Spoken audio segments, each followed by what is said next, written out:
So talking about Hibernate architecture, as you can see that Hibernate sits between your application layer and the database layer. So typically that job is done by things like JDBC or ODBC, but when you use Hibernate, you basically remove that JDBC layer. Hibernate does that job for you now. So you will be in application layer still doing your object-oriented programming, and behind the scene Hibernate will do the interaction with the database, and it will do the storage of the data, fetching of the data, whatever that crude operations that you need to do.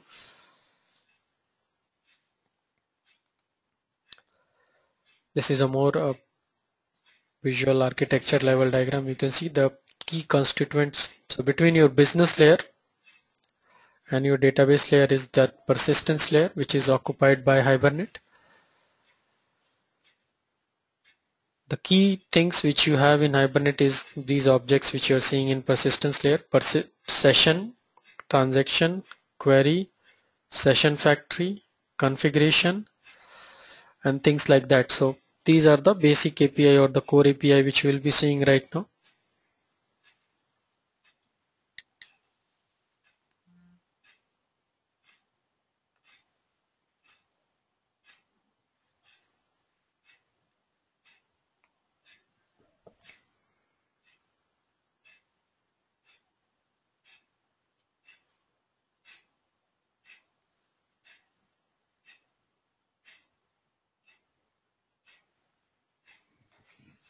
This is where you see this core API coming in.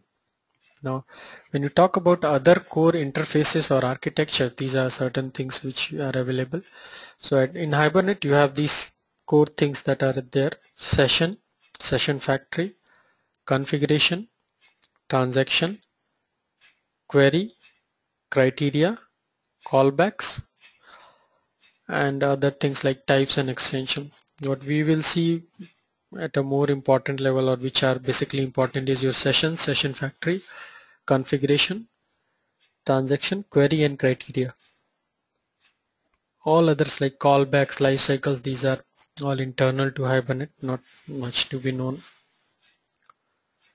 Starting with the session API or the interface that Hibernate offers. This is something which Hibernate gives you to map or to describe one interaction or a specific user interaction with a database.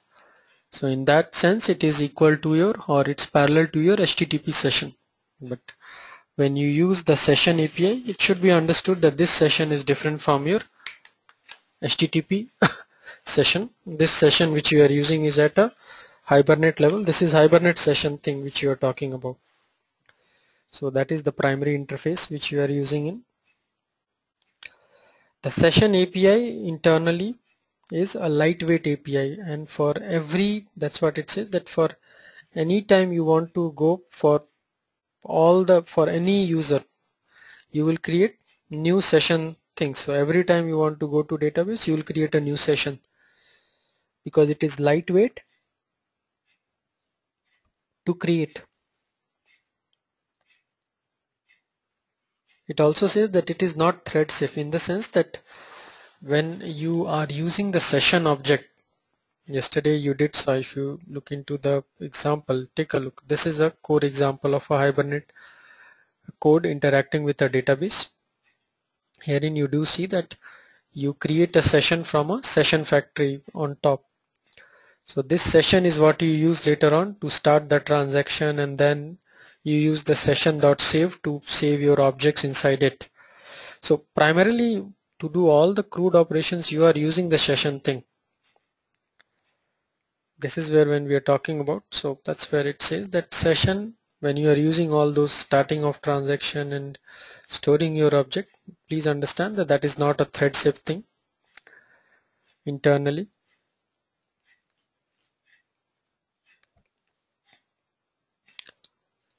You create sessions from session factory. Now it is always recommended that you should use, or you should create all the sessions from one session factory, and that's what you are seeing in that session factory is a heavyweight component. Session is a lightweight component. That's why you will create session every time you want to do a update into a database or add something. But you will always create one-time session factory. You will not create multiple session factories. Session factory typically is recommended that for one application create one session factory, and from that one session factory create as many sessions as possible or as needed for different types of users. So session factory scope is typically at a application level. That is what is recommended.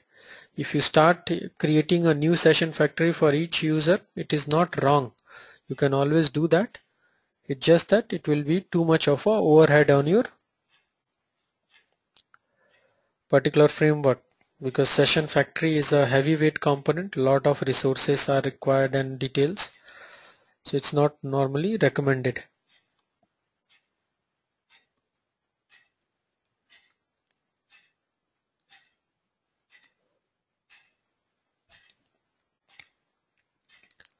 Configuration API is an API which Hibernate provides to load your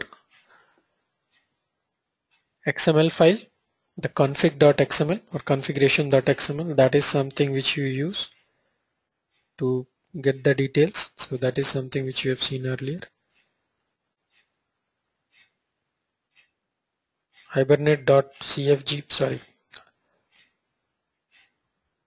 this one, hibernate.cfg.xml. This is what you will be loading through the configuration interface. When you will use configuration interface to load the config file, and that's the thing which you typically use. So that's the purpose. It says that the configuration object is used to configure and bootstrap the Hibernate framework.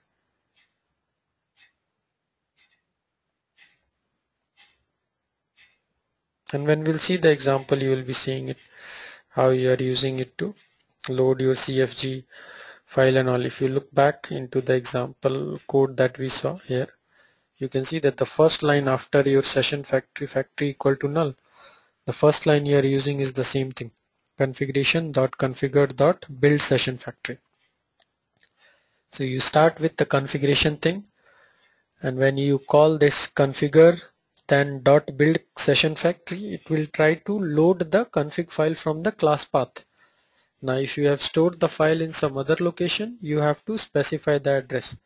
Later on when we'll do our examples, we'll see how you can load your config file from other location if it is not in the class path. So that was the configuration API. So three core API that are used for initialization. Your configuration, which is for bootstrapping. Bootstrapping is nothing but the initial startup. Then from your configuration, you basically create first a factory. That's a typical model. And from factory, you create a, basically that when I say factory, it is basically session factory which you are creating. And from session factory, you will create multiple sessions as and when you need.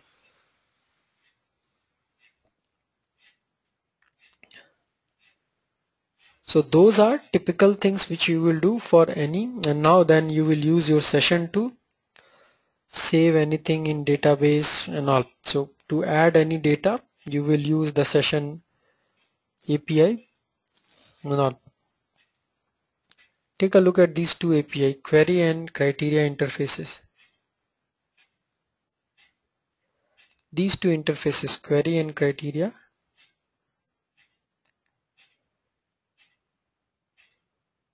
they are used to do SQL type of logic, or to do fetch logic. When you want to get some data or select some data from your database, you will use these two APIs, query and criteria, or criteria actually, it's not and. These are just two alternatives for the same purpose. So anytime you want to select the data, you will use these things, query as well as the criteria interfaces, to get the detail.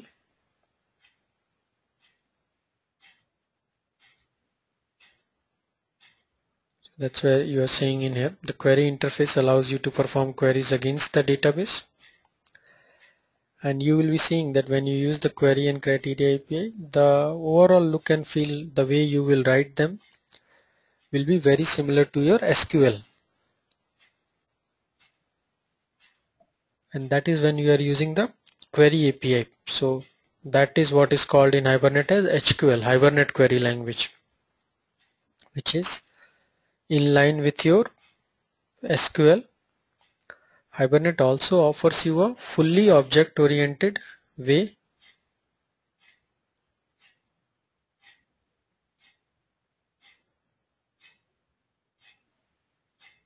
to write the data and all the thing, and that is called as the criteria interfaces. So we'll be going more details later on. This is just to talk about the key API that you have in Hibernate that needs to be remembered. At HQL level, just have these high level understanding. So those were the 5 key interfaces: configuration, session factory, session, query, and criteria. When you talk about HQL, HQL is, as it stands for, is Hibernate Query Language. That is an object-oriented dialect which is very similar to your SQL. So your SQL and HQL, they are very similar in syntax. So those of you who know SQL will find it very easy to write your Hibernate query language also. The important thing to know about HQL is that it is only used for retrieval of data or for selection, whereas you know that when you use SQL at database level, you can use SQL for reading, writing, and retrieving of data, all that things. So you can insert into a table, create table, and then select data from the table when you use SQL. But when you use HQL, you can only do select. Creating table and inserting data is not possible through HQL. HQL is not written for that. HQL is written only for selecting data.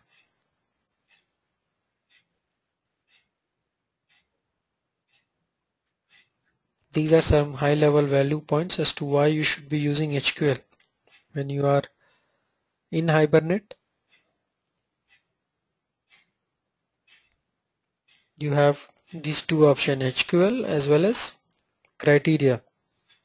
We will see later when we have a separate discussion on criteria, that how criteria is different, but we will talk about their distinctions. At high level, HQL is preferred over criteria. Your HQL, Hibernate Query Language, supports all the typical capabilities which you get through your SQL. Instead of giving you a result set which your SQL gives, your HQL will give you actually a result as an object. Since always we have to remember that Hibernate is around object oriented things. So in this case, when you are writing the query also, you will, in your query, you will never write the name of the table. You will always write the name of the Pojo class which is mapped to the table, and that is something which you will be seeing in. But HQL is like very close to your SQL. It gives you almost all the capabilities you have at SQL level. Polymorphic query, easy to learn, all the operations. So it's recommended to be used.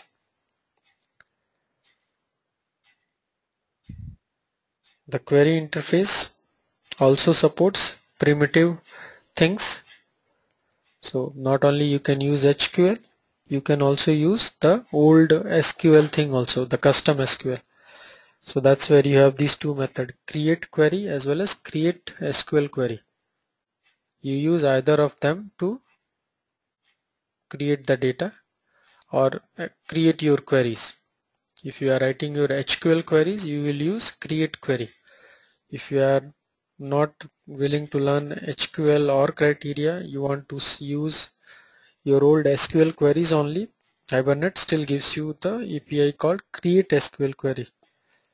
Now needless to say, this will not be a very good choice which Hibernate will recommend you, but there are situations when you don't have as an option of query or criteria and you have to choose the old traditional SQL.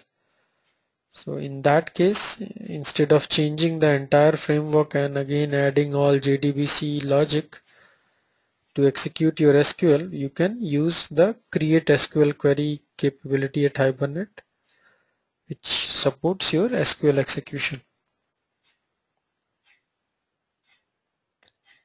We will see it in a detail. As I said, that these are certain things which will come in more detail later on in the form of exercises and discussion when we go into the query and the criteria details. This is where it tells you some more details around the listing and iteration, how you iterate over one another job and get the details out.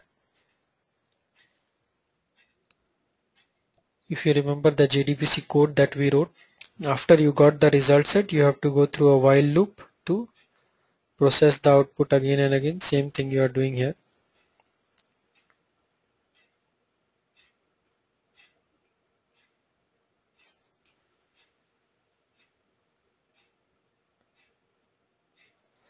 Again, there are different ways you can write your queries. Binding parameters. You can see that you are just trying, as well as the named parameter as well as positional parameter binding. So all this is what it is trying to do is give you a way to write your query. If you look into the query string, that's where you will get a first glimpse of a HQL. You can see that it does not use the select thing. So in your SQL, if you have to select anything, you start with select and then write the big command, select this from this table, where and all. But in HQL, it starts directly from. The reason being, it already knows that you are going to do only select, so no need to write select. In HQL is only used for select, so directly you can start with from and then you specify the name of the POJO and which fields which you want to fetch in. These are the things which you will see later on in our exercise things. How to write SQL based HQL commands, how to write HQL commands, where command and all those things and fetch the data. Take a look at a simple query code in Hibernate.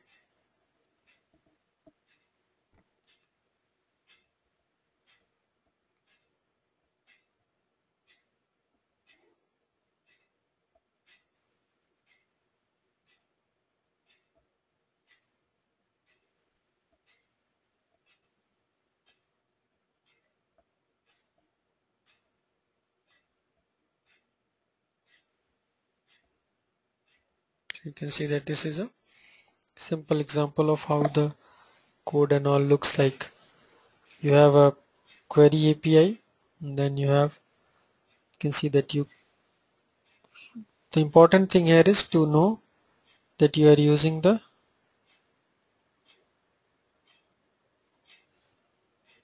session thing. So you are using session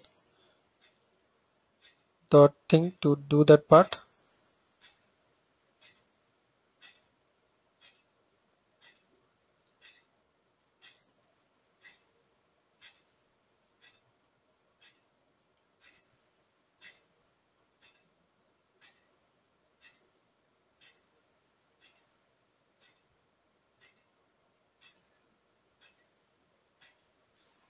This is where you are getting the detail that you use the session API to create a query.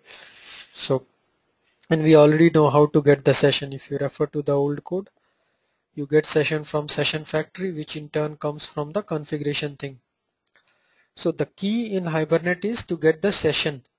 Once you get the session, you can use session.save to add data into the table. You can use session.create query to fire a select query and get the data which is there in a table. So all of this will be parallel.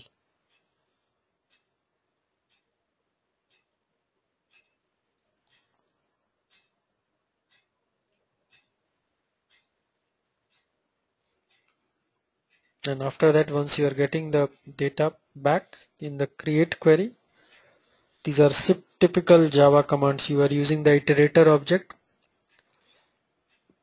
to get the detail and then use a while loop to go each and every object one by one and print, then using getter and setters. Employee in this case is the POJO, plain old Java object, which is nothing but simple variables and getter and setters. In your HQL, Hibernate query language, you have many aggregate functions which are available, just like in your SQL. In your SQL language, it is available. In your HQL also, you have all the aggregation and other functions available.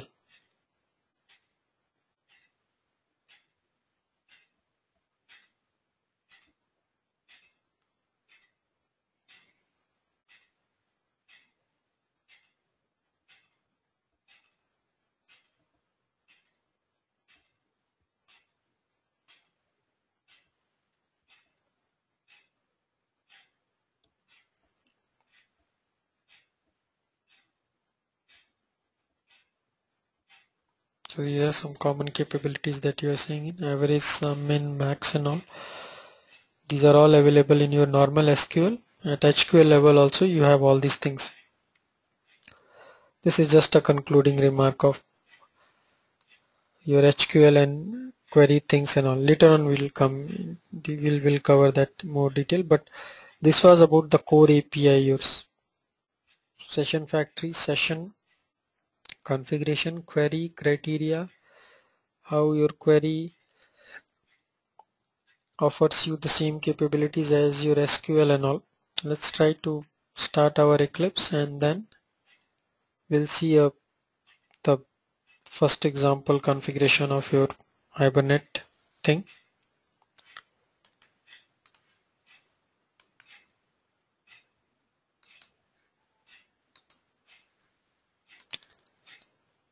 So let's go ahead and import the Hibernate example. I've already shared with you the example, but we'll try to leverage the same as we talked about earlier, that we simply here in also a Java project and adding the jar files, but we already have it configured our package as a var, so we'll do that.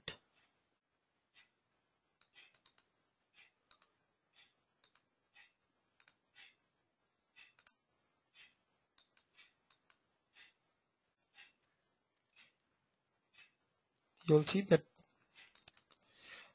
in this one I have some Hibernate related code written, but it gives here some issue here because it is complaining that it's not able to find the Hibernate related thing. So no worry on that one. Herein the libraries are not there. In your case also you will be seeing that issue. So what you will have to do is you will have to go into, like in your case you will have to download the jars from internet itself. Just search for Hibernate jar. I already have the jar files available.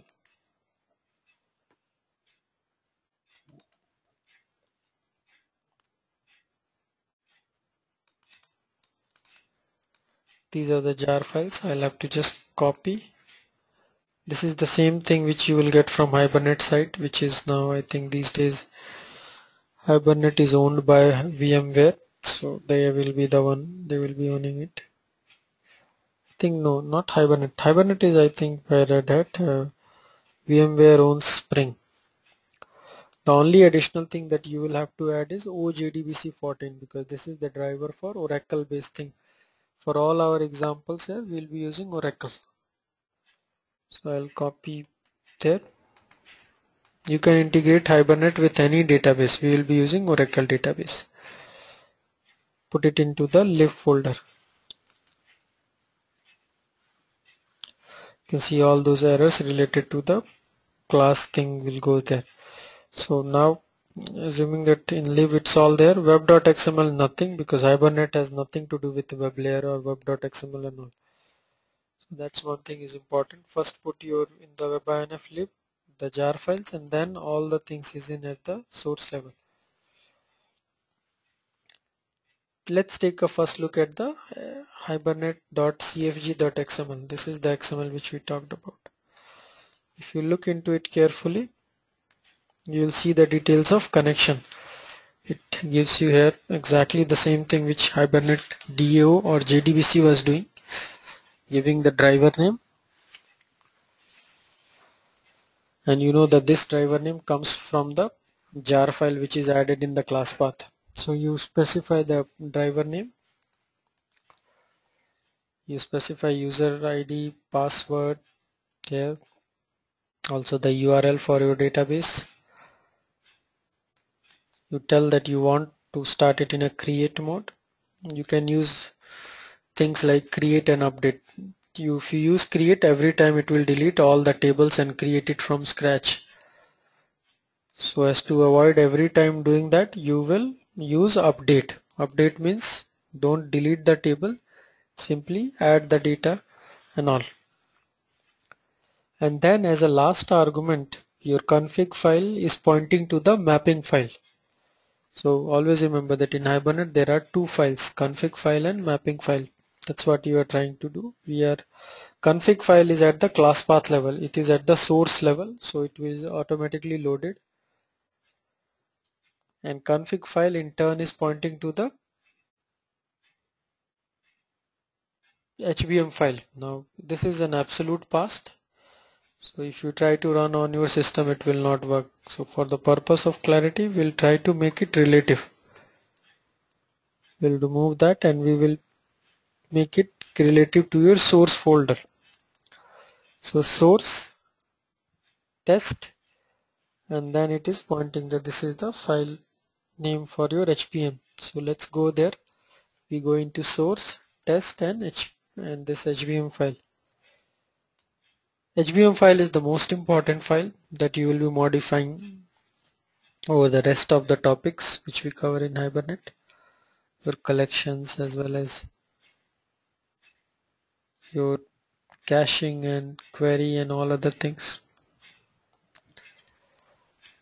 In this Hibernate mapping, you actually map your class, Java class, with the table.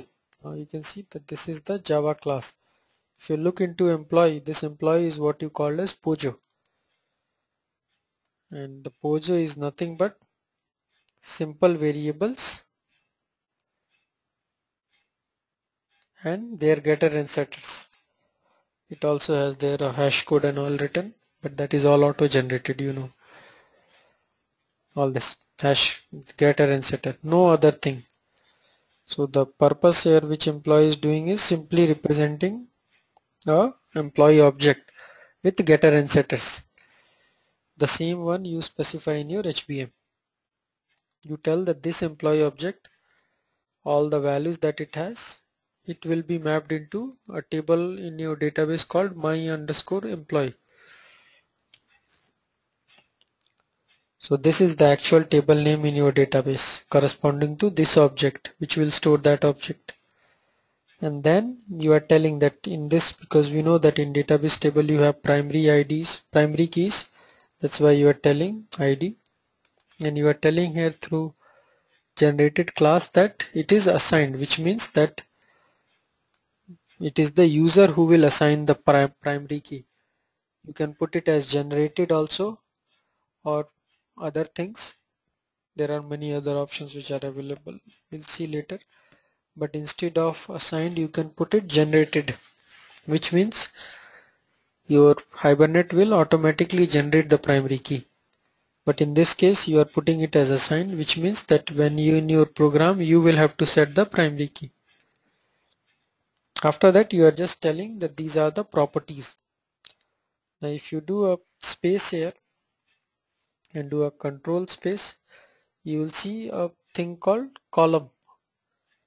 So Hibernate by default, when in this case like the code which you are currently seeing in, what it will do is It will create in database a table called my employee, and then it will create these columns in it: ID, email, name, and salary. If you want to change the column name like the way it has done here, this ID, it becomes a column ID called EMP ID. But here in individual property you haven't mentioned any column, so that will not be an error. Hibernate will use the property name as a column name. If you want a different column name, use the column name attribute to override the same. But if you don't provide it, Hibernate will try to take the earlier capability and name only.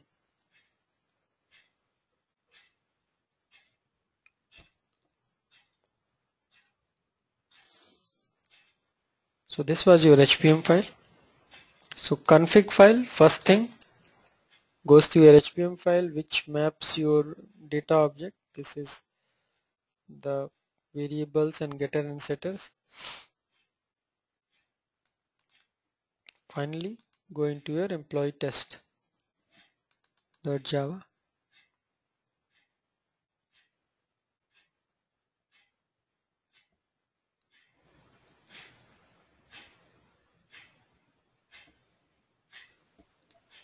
This is the place where you are actually using the Hibernate framework.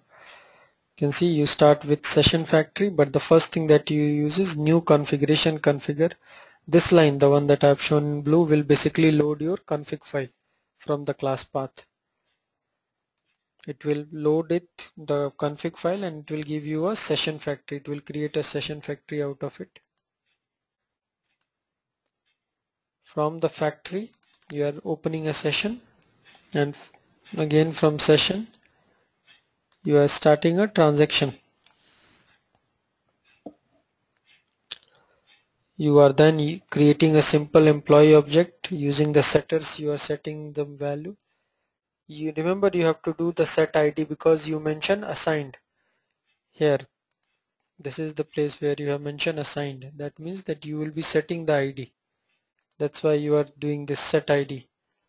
If you would have put instead of assigned, if you have put things like native or sequence or generated, then the ID will be automatically added. You don't have the burden of generating the ID.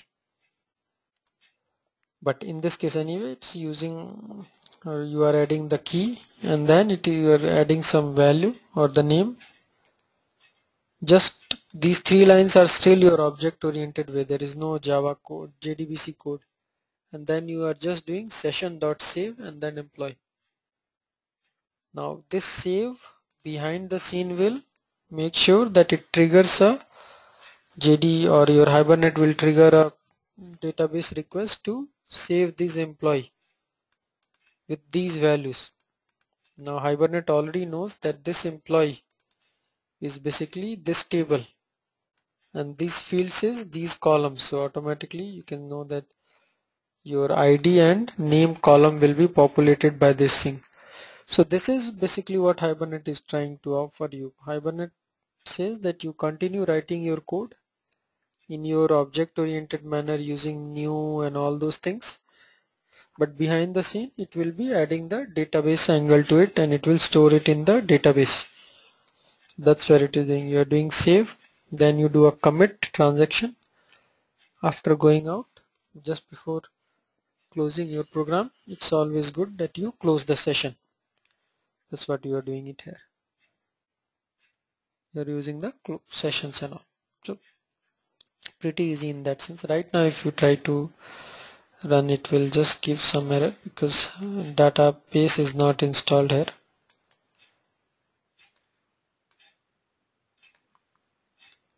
You can see here it gives you the driver and all error. The network adapter, because there is no Oracle database running, but everything else is fine.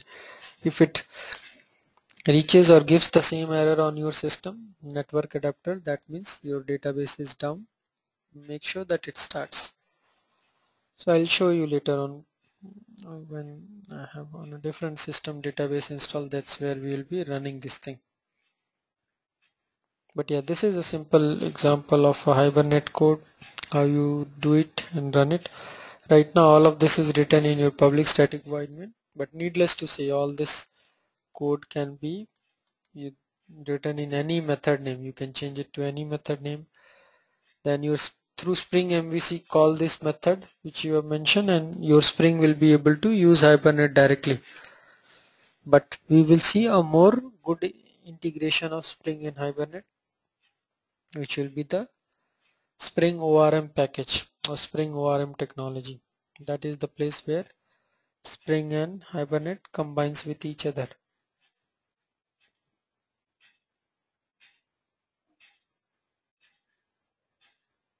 So this is where we close our discussion of the basic of Hibernate and the configuration, typical configuration, the config file and the HB file, as well as your key Hibernate classes to be remembered, your configuration, session factory, session and transaction APIs. As we go more deep, we'll see some more APIs and ways to use Hibernate. But Hibernate is in that sense very simple. It's all around your database and your individual XML way of configuring the same.